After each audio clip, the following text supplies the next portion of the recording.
안녕하십니까. 1월 16일 목요일 말씀 묵상 함께 시작하겠습니다. 오늘도 주님께서 주시는 그 은혜 가운데서 기쁨 누리시고 하나님의 인도하심 가운데서 모든 삶의 위로를 누리시는 귀한 성도님들 다 되시길 기도합니다.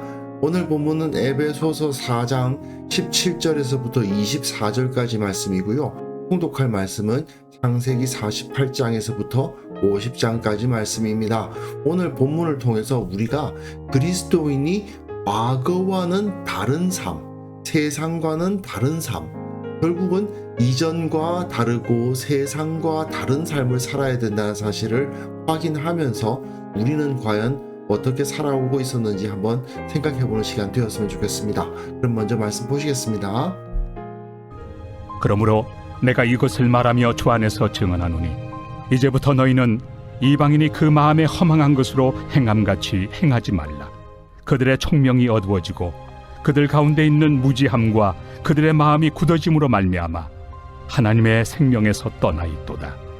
그들이 감각 없는 자가 되어 자신을 방탕에 방임하여 모든 더러운 것을 욕심으로 행하되 오직 너희는 그리스도를 그같이 배우지 아니하였느니라.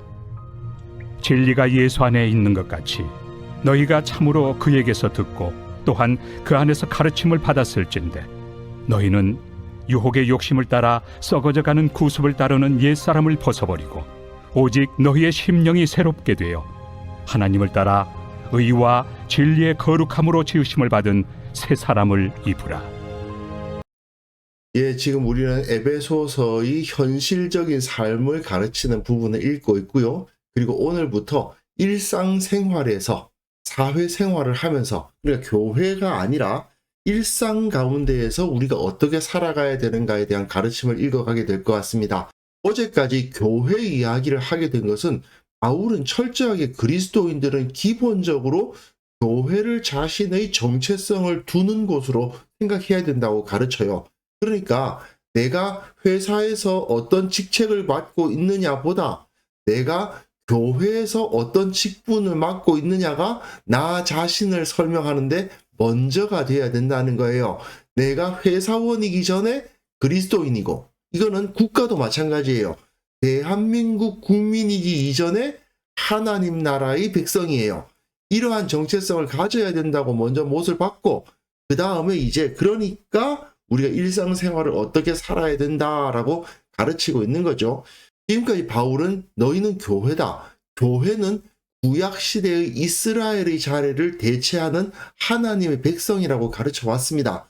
그렇다면 그 교회에 속한 그리스도인 한 사람 한 사람은 어떻게 살아야 되는가에 대해서 설명해 가는 거죠. 그런데 그 핵심은 결국은 다르게 살아가는 겁니다.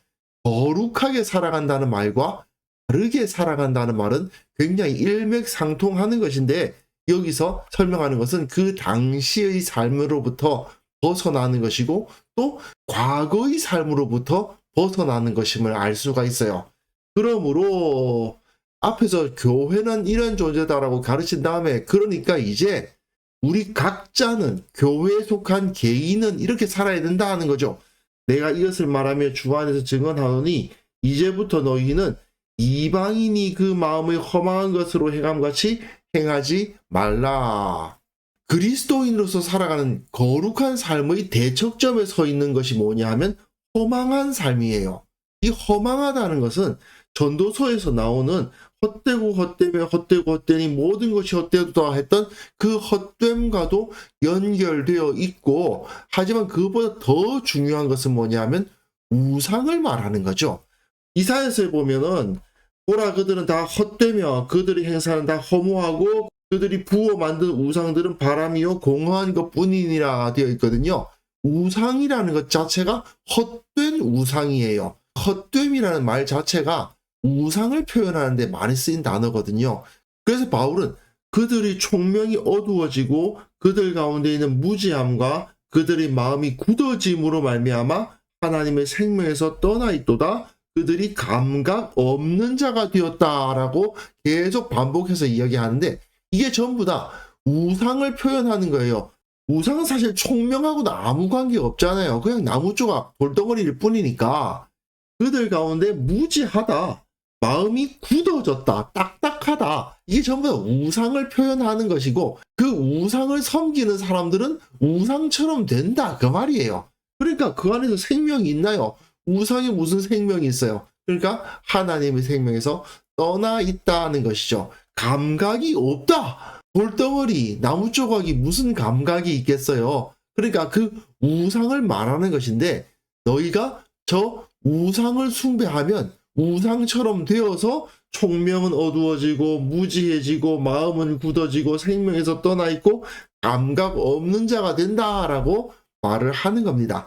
그리고 자신을 방탕에 방임하며 모든 더러운 것을 욕심으로 행한다는 것은 이 당시의 우상 숭배를 하는 종교 의식을 떠올리게 하는 표현이에요. 이 당시의 종교 의식은 우리가 생각하는 불교에서 하는 여러 가지 의식이라든지 또는 무슬림들이 기도하는 거라든지 그런 거하고는 완전히 다릅니다. 거의 모여가지고 술을 진탕 마시고 또는 대마 같은 거 있잖아요. 그걸 막 태워가지고 연기를 막 뿌리면은 그 연기를 맞고 정신이 혼미해지죠. 그리고 우상신전에는 대부분 여사제들이 있는데 그 여사제들과의 혼음을 하는 거예요. 그게 이 당시의 종교였던 겁니다. 유대인들은 이걸 아주 극도로 싫어했는데 이들 에베소 교회 교인들은 대부분 원래 이방인들이었기 때문에 그런 우상 숭배하는 문화 가운데 살다가 이쪽으로 넘어온 사람들 아니에요. 그러니까 바울은 절대로 저들 우상 숭배하는 것으로 가까이 가서는 안 된다라고 말하고 있는 겁니다. 워낙에 우상 숭배하는 문화가 만연되어 있다 보니까 그리스도인들은 철저하게 그것으로부터 벗어나야만 되었던 거예요. 오직 너희는 그리스도를 그같이 배우지 않았다. 내가 너희들에게 처음 복음을 전할 때부터 그리스도를 믿는 사람들, 예수님을 믿는 사람들은 그런 행동을 해서는 안 된다라고 가르쳤다. 그러므로 철저하게 그런 것으로부터 너희들을 벗어나게 해라. 그리고 진리가 예수 안에 있는 것 같이 너희가 참으로 그에게서 듣고 또한 그 안에서 가르침을 받았을진데 너희는 예수님 안에 있는 진리로 배운 거 아니냐. 그에게서 듣고 그 안에서 가르침을 받지 않았느냐. 예수님의 말씀을 듣고 예수님의 가르침을 받지 않았느냐. 그러니까 너희는 유혹의 욕심을 따라 썩어져가는 구습을 따르는 옛 사람을 벗어버려라. 이들 에베소 교회의 교인들이 예전에 예수님을 만나기 전에는 이 에베소의 음란한 우상숭배적인 문화 가운데서 살던 사람들이니까요. 그러니까 그 과거로부터 완전히 절연을 해야 된다는 겁니다. 그런데 문제는 과거의 유혹의 욕심이 계속 스멀스멀 살아난다는 것이 문제 아니겠습니까? 민수기에서도 보면 이들 이스라엘이 애굽으로 돌아가자 많이 한단 말이에요. 세상을 바라보면서 예전이 좋았어. 예전에 예수님 안 믿고 마음대로 살 때가 좋았어. 이런 생각이 든다는 거죠.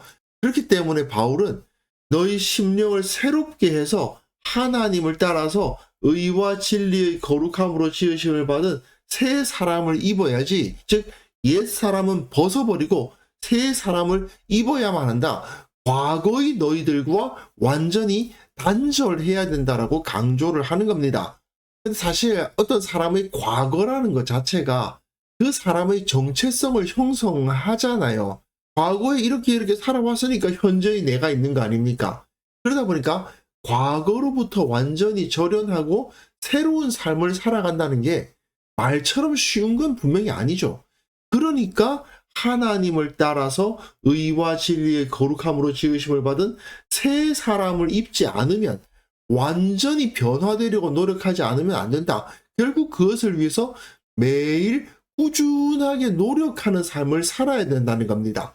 결국 우리가 예수님을 믿고 신앙생활을 한다는 것은 과거의 나로부터 떠나는 거예요. 그리고 영원한 삶, 새로운 삶을 위해서 달려가는 것, 그것이 바로 신앙생활인 것이죠. 우리는 교회에 속해 있는 사람들 아닙니까? 교회는 제도적인 국가가 아니고 하나님께서 이스라엘에게 요구하셨던 그 거룩한 나라로서의 본질적인 정체성을 가지고 있는 공동체죠. 과거 예수님이 오시기 전에 이스라엘은 주변 나라와 다른 나라여야 했습니다. 거룩한 나라여야 했죠. 교회 역시 마찬가지인 겁니다. 교회 역시 주변 사람들과는 다른 사람들이 되어야 되는 겁니다. 이스라엘은 헛된 우상을 섬기지 말아야 되는 국가였고, 교회는 썩어져 가는 구습을 따르지 않는 공동체여야 되는 거죠. 그리고 과거 역사를 살펴보면 복음이 전파되는 곳에는 언제나 사람들을 올가매던 그 구습들이 다 타파되는 일이 벌어졌습니다. 그리고 그 사회를 새롭게 만드는 것을 볼 수 있어요. 문제는 교회가 복음을 제대로 붙잡지를 않고 무지해지고 마음이 굳어지면, 그리고 욕심을 따르게 되면 이 세상의 썩어진 구습을 교회 안으로 들고 들어오는 경우가 생기는 거죠. 그게 문제입니다. 과거 이스라엘이 하나님 앞에 바로 서지 못하니까 이방의 우상들이 그 성전에 들어왔던 것과 너무나도 비슷합니다. 교회가 복음 안에서 바로 서지 못하면 세상적 가치가 교회 안에 들어온다는 거죠. 이건 심각한 문제거든요. 그런데 개인도 마찬가지입니다. 우리가 말씀에 무지해지고 마음이 굳어지고 기도하지 않고 하나님을 의식하지 않으면서 살게 되면 과거에 내가 했던 잘못들, 악행들, 나쁜 버릇들이 다시 살아나게 되어 있어요.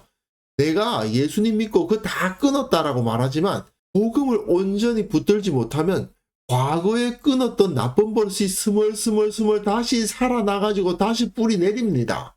그렇기 때문에 끊임없이 내 속에 있는 죄악을 죽이고 새로운 삶을 살려고 노력해야 됩니다. 그러니까 이렇게 매일 아침마다 말씀을 묵상하는 거, 왜 이렇게 반복하겠어요? 한 번 들으면 됐지. 그게 아닌 겁니다. 매일 말씀을 묵상하고 매주 예배 드리고 매년마다 하나님 앞에서 새로운 결단을 하고 그런 것을 반복해야 하는 이유는 우리가 이것을 하지 않으면 과거의 옛 사람으로 썩어질 구습으로 돌아갈 수 있기 때문인 거죠.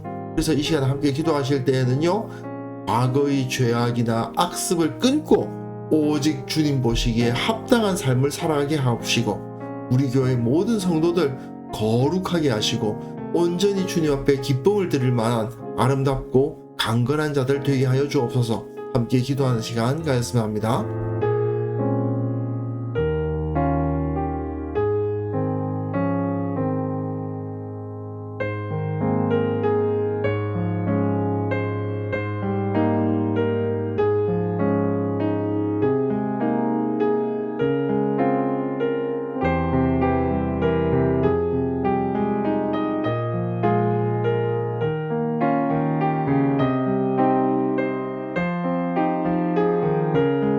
하나님 아버지, 우리 과거에 저질렀던 죄악들, 악습 다 제거해 주시고 오직 주님 보시기에 합당한 것들, 아름다운 것들, 바른 것들만 행하는 자들 되게 하여 주옵소서. 매일 아침마다 말씀을 묵상하고 매주 주님 앞에 예배를 드리고 언제나 기도 생활을 이어가는 이유가 주님 앞에서 거룩한 자가 되기 위해서, 주님 앞에 바로 서기 위해서, 옛사람을 벗어버리고 새사람을 입기 위해서 필요하기에 이것을 감당해야 되는 줄 아오니 우리가 이러한 삶을 끝까지 감당할 수 있도록 도와주옵소서. 우리 교회 모든 성도들 거룩하게 살게 하시고 거룩한 생각과 거룩한 말과 거룩한 행동을 함으로 말미암아 주님께 인정받고 주님 앞에 아름답고 참으로 영적으로나 육적으로나 강건한 자들 될 수 있도록 도와주옵소서. 아버지 하나님, 한국 교회를 위해서 기도합니다. 또한 이 한국 사회를 위해서 기도합니다. 주님께서 이끄는 자가 되어주시고 주님께서 우리들의 주인이 되어주시고 주님께서 빛을 비춰주시고 이들이 어디로 가야 할지를 알려주옵소서. 주님께서 인도하여 주시고 주님께서 바른 길을 보여주셔서 이 땅이 바로 설 수 있도록 주께서 은혜를 허락하여 주옵소서. 오늘 하루 우리의 살아가는 그 모든 삶 가운데서 주님의 능력만이 나타날 수 있기를 원합니다. 지혜 주시고 강건케 하시고 기쁨 주시고 또한 기도하기를 잊지 않도록 도와주시고 언제나 주님께서 나와 함께 하셔서 내 기도를 들으신다는 것을 체험하는 하루가 되게 하여 주옵소서. 감사드렸고 예수님의 이름으로 기도합니다. 아멘.